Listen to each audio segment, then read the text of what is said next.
speaker. His name is Chef Steve Benedict. He represents the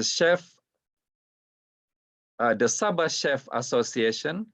He is currently a lecturer at ESCOF Academy, and also he is a qualified international competition judge.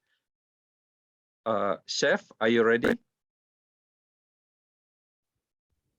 And Chef Steve will be speaking to us about a paper that introduces the Kadazan-Dusun cuisine and the potentials and challenges. Go ahead, Steve, Chef Steve. Okay, thank you, Richard. Hello, everyone. My name is Steve, originally from Borneo, Sabah. I'm attached with ESCOF Academy as a center manager and head of program.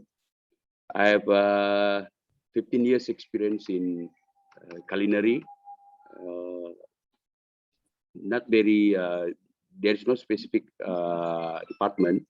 I go through all the kitchen department. I go to Western, Chinese, Malay, pastry, right? Now I'm the honorary secretary for Sabah Chef Association.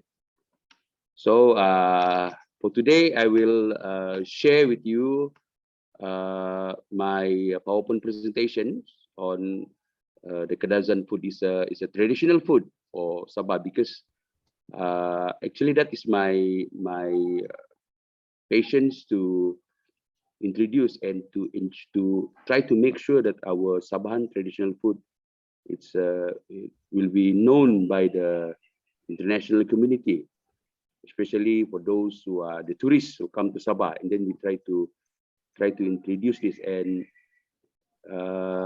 gladly some hotel in Sabah and resort now they are starting to introduce a few locals traditional cuisine to the international tourists. So let me share you my PowerPoint presentations.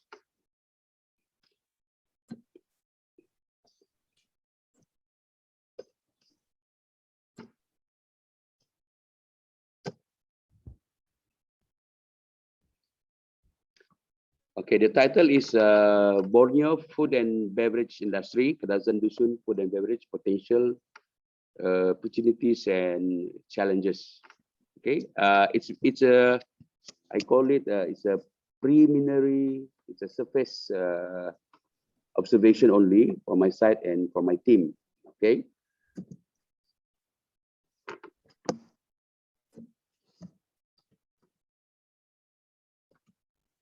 So this is the content. Okay, it's the overview for the beverage industry in Sabah.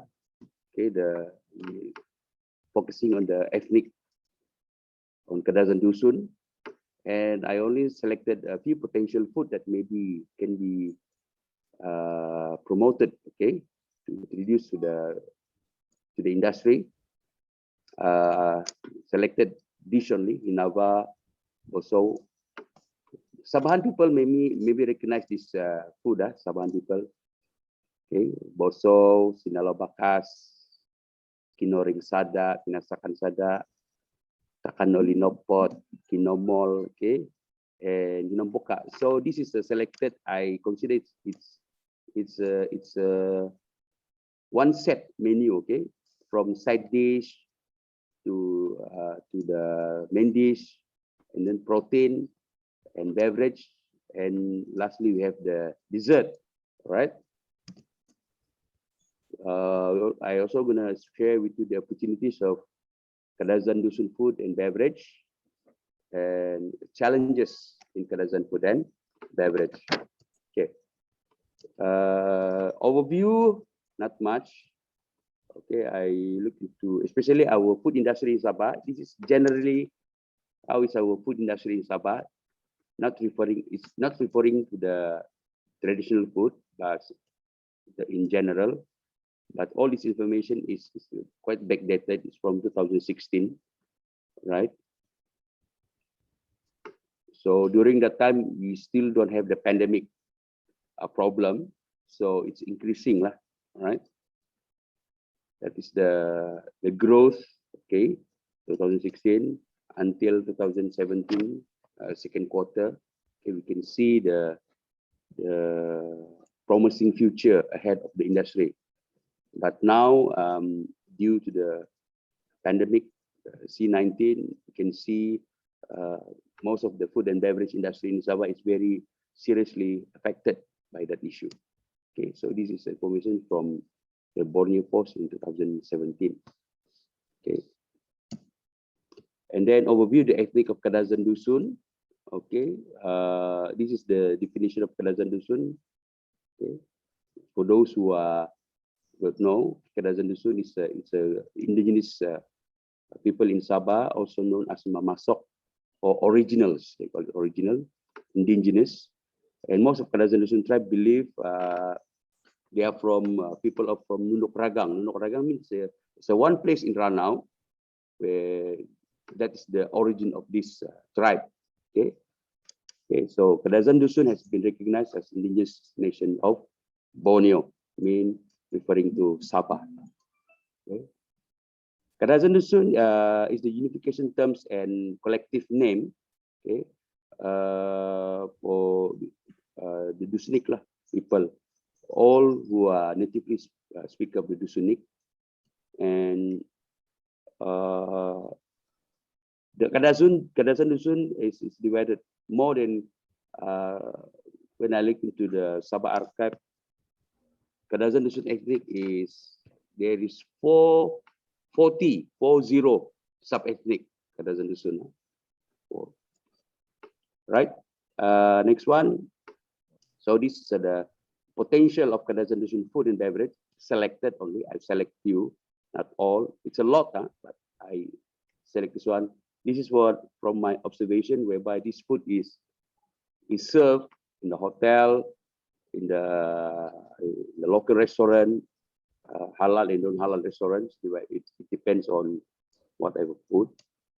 First, we have this hinava, or they call it curd fish. In Tuaran, they call it hinata. Okay, in Penampang Ranau, they call it hinava. The color is different. For hinava, the color is white. For hinata, mostly in Tuaran, the color is yellow. Right? But I choose hinava because this is the most dish served in Sabah, the local people, especially the Kadazan-Dusun people. Okay. Hinava is a traditional native dish of Kadazan-Dusun. Basically, they use lime juice, okay, to cook the fish. The acidic of the lime juice will cook the fish. They put some bird eye, chili, shallot, and grated ginger, and a little bit of salt to put the taste, right? And see, second one, beso, the fermented fish. Okay, beso is also known as pakasam in Malay, but there is a slight different pakasam and beso. Okay, so there is various name for this dish. Some call it sambat, kanaratan, gagao, tinamba. Okay, that is the name of this dish. And currently here in Sabah, some people now starting to take this dish and try to make their own, and they sell it in the market. Okay, but I don't. For my personal observation, in the hotel industry, especially in Sabah, not yet. They don't serve this food because I don't think so. The tourists still can accept this food because I don't. Maybe there is a purpose of maybe of their stomach. Okay, for the Dusun people, easy. Their stomach is very strong, right? And we have the sinala bakas, okay, smoked wild boar. Okay, this is the most famous. Okay, this is very straightforward dish. Maybe they smoke it until it cook, and then they just cut it, and then they eat it with simple sauce. Okay. And then we have the kinoring sada, smoked fish. I still remember this when I'm still a little boy. My grandmother always have this. But nowadays, this type of kinoring sada, it's hardly to find, because now most of the area in Sabah, they have this bonbon, mean they don't allow people to catch fish in the river anymore. They want to preserve the fish, they want to keep the fish, and there is a time, and then they will catch the fish. But not all the time, you cannot catch the fish anymore, because there is a specific fish for this. They call it the kela, the pelian. That's the fish they used to have this smoked fish. So, and this fish is very expensive. All right. My experience of buying this fish, one fish is about what? It's almost a kilo. It's around 75 ringgit, Malaysia. All right. So if you buy a kilo, maybe you can reach maybe 2 kilo. You can reach maybe 200 or 300 a kilo. It's a very expensive product. Okay. Next one is the pinasakan sada. Pinasakan sada, they use fish from the sea. Basically, they use basong, but classically, this dish they use the fish from the river also.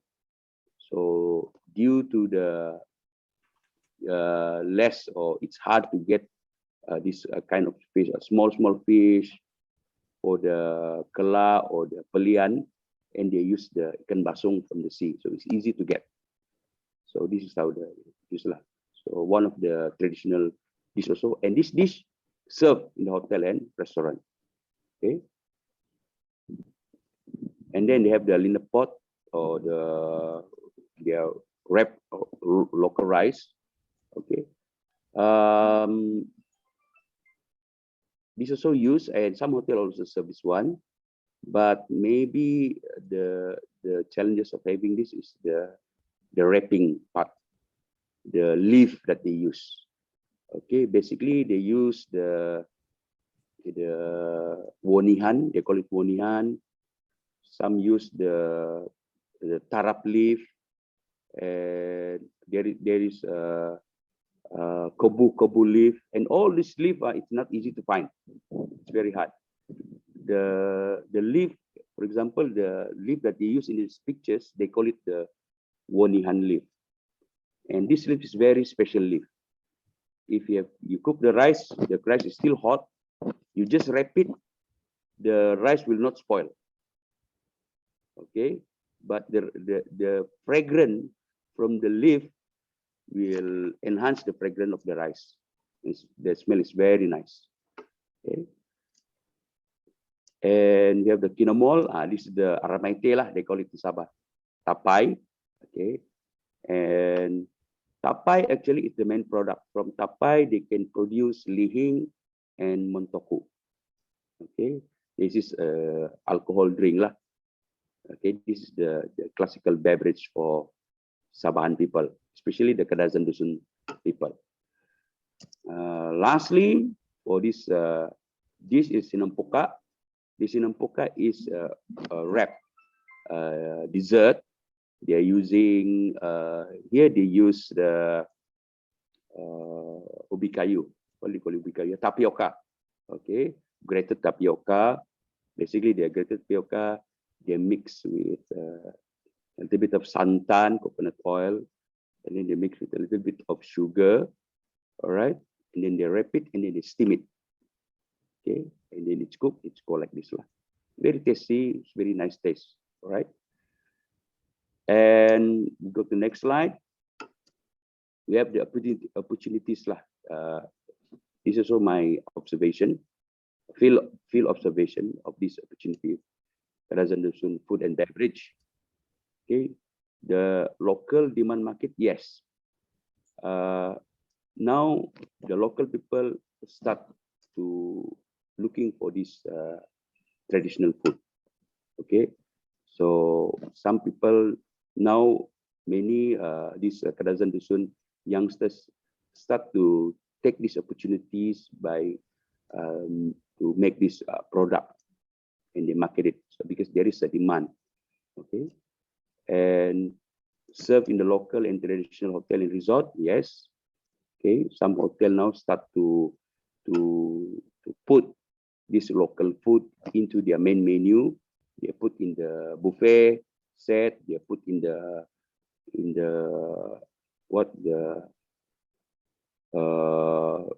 special set for the menu. Okay, and then support from local authority. Sabah put a lot of support. Okay, local tourism attraction product. Yes, all if you go to the rural area tourism, this is part of their attraction, because when the tourists came to that area, the part of their activity, the tourists have to produce. They learn to how to cook local food. Okay, innovations.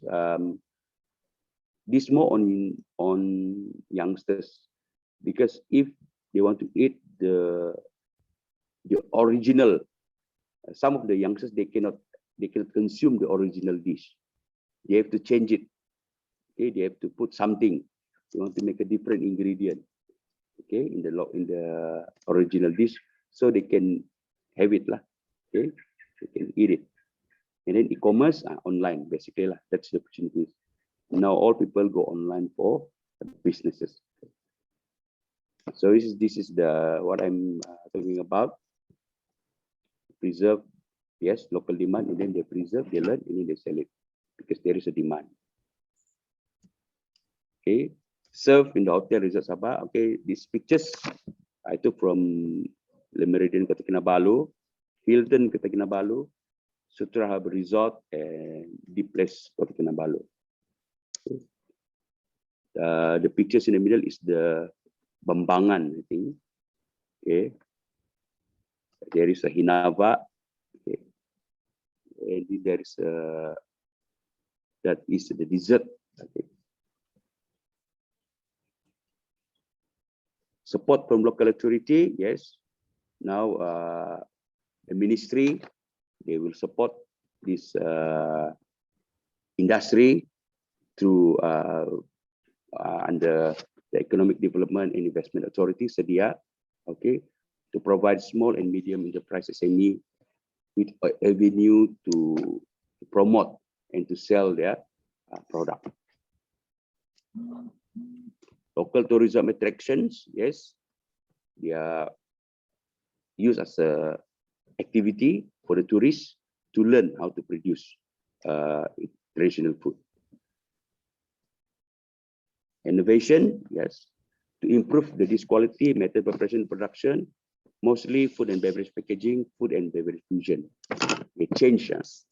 They change the ingredient, okay, to make it more consumable to the young generation. Commerce, yes, we have Lazada, Shopee. Now you can see if you go to this area, this is the platform for them to sell their product to e-commerce. And then we have challenges. This is what I see. And then these challenges is not only for Sabah food, the Kadazan-Dusun food, but all the ethnic food in, I can say in Malaysia lah. Not only the Kadazan-Dusun, but other ethnic also have the same problem, have the same challenges. Okay. Lack of exposure, complicated. I will explain that later. Okay, this all this point. Okay. Lack of exposure and family support to the traditional food and knowledge. Okay. Nowadays, exposure, none. That is the fact lah. None. Okay. There's no like needs for the parents to teach their youngsters to learn about traditional food. They just cook it, and then you eat it. That's it. They don't want to bring their youngsters and learn how to prepare this traditional cuisine lah. Okay. The second point is complicated method and ingredient. Yes, definitely. If you're talking about making the boso part, the fermented fish, the process is very tedious. Okay, the process is very tedious. You have to look, especially the ingredient. It's not easy to find. They call it the pangi, an ingredient to use the fish, to ferment the fish. Is also not easy to find, because this pangi tree, this pangi plant, it's not that people want to plant it and then have the seed and then you can take the seed. This pangi plant, it's grow in the wild, in the jungle. Then if people have to go in the jungle, find this thing. Okay. There's one is required manpower and more people. Yes, definitely. Okay, it's not easy to do one person.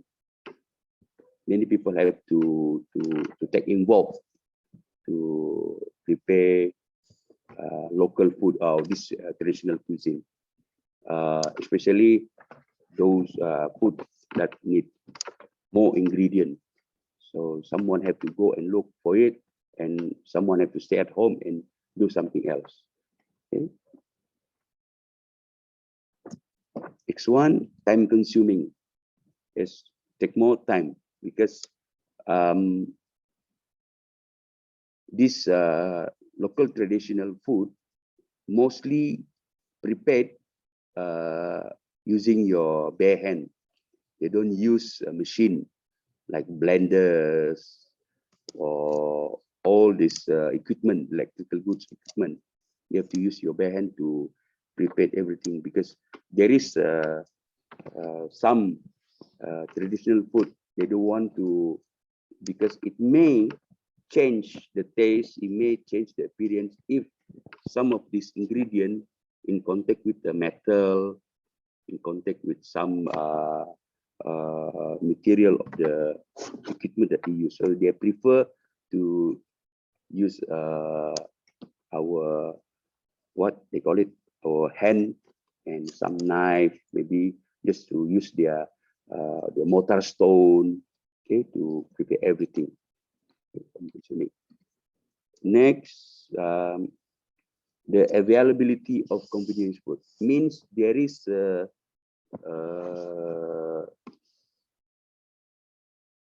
instead of producing traditional food to take a long time for you to prepare traditional food, better why you don't just buy in the supermarket, easy.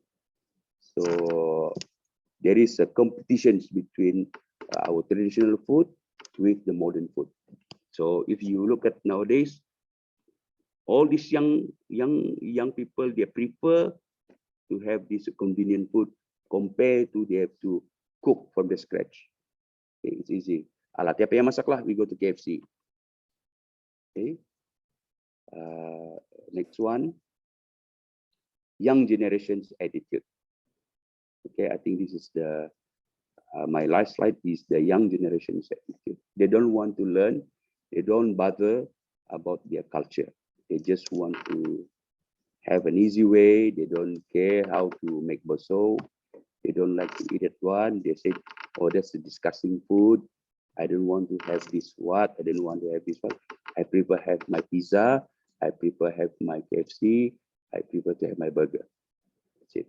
So our young generation's attitude, that also challenges for the Kadazan-Dusun food.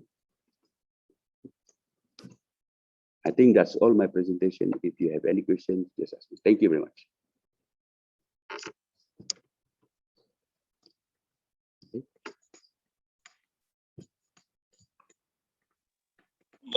Chef, can I ask a question? This is Mark. Yes, please. Hi, Chef. Thank you so much. Yeah, I do understand the challenges for Sabahan food in Borneo, particularly in Sabah. But I just want to ask, as you said earlier during your presentation, most of the students or the new generation, they like to have to modify the taste of our local food. Don't you think it's wrong to modify the taste of our local food? Because for me, if you have the authentic taste, that will be much more better to preserve and to make it so that the recipe doesn't goes. What do you think about that? Yes, I agree with you. But some of them they don't actually take considerations of preserving the culture. They are more on business part, okay, to sell the product and then to gain profit lah. Either to preserve to the originality of the dish, I can say no. So for us in Sabah Chef Association, we try to also give these young generations the importance to preserve the culture. But there is so many excuses lah. Some of them give excuses, for example, like, how can I sell a food if I'm myself also cannot eat the food, they say. So basically we cannot force them to follow. We just give them something to think lah. That's it. Hopefully I can answer your questions. Oh yeah, chef. Thank you for that. Yeah, I agree with you. But for me, when you want to talk about the local food, it also shows your identity and who you are, to preserve the recipe, the authentic recipe, so that the taste can be preserved, and as well the recipe itself. Like other countries, like other states, that what we have in Malaysia. On top of it, like not only Kadazan-Dusun, the food, local authentic food that what we had, I believe like the bajaus and other local ethnic in Sabah as well, we do have our all authentic food, which is, I don't think that the recipe that really out of it. But yes, I do understand your point of view, in a way of you want to make a business, you can have this and that, everything. But in other words, can we make it like a fusion kind of things, so that we don't lose the local taste with the original recipe? Yeah, I mean, this is only my point of view, yeah, chef. No offense, it's just a general kind of things, because for me, I'm a Kadazan, then I wouldn't say that I'm half Kadazan. So I want to have the originality of me, that I am proud to be a Sabahan, as a Kadazan, or particularly Lotut. Okay, another thing, chef. This is a general question, yeah. What do you think about the competition that runs in Malaysia, particularly on the culinary FHM, Culinary Malaysia, and also Battle of the Chef in Penang, that held every year, 2 years, which is for them is rising up the standard and so on. However, the what do you think about it? Maybe you can give some inputs, and also maybe Chef Patrick as well can share some input about it. Thanks. Just to interject here, we have a lot of speakers, so can we move this question after the speakers, yeah? Because otherwise we'll never finish. We have quite a lot of speakers. We asked one question, but very good question, Mark. Thank you very much. But what we'll do is we move this question. Please ask this, or answer this question later after the last presenter. Is that okay, Steve? Chef Steve? Yeah, sure, no problem. Okay, good. Sure, no problem. Excellent. We just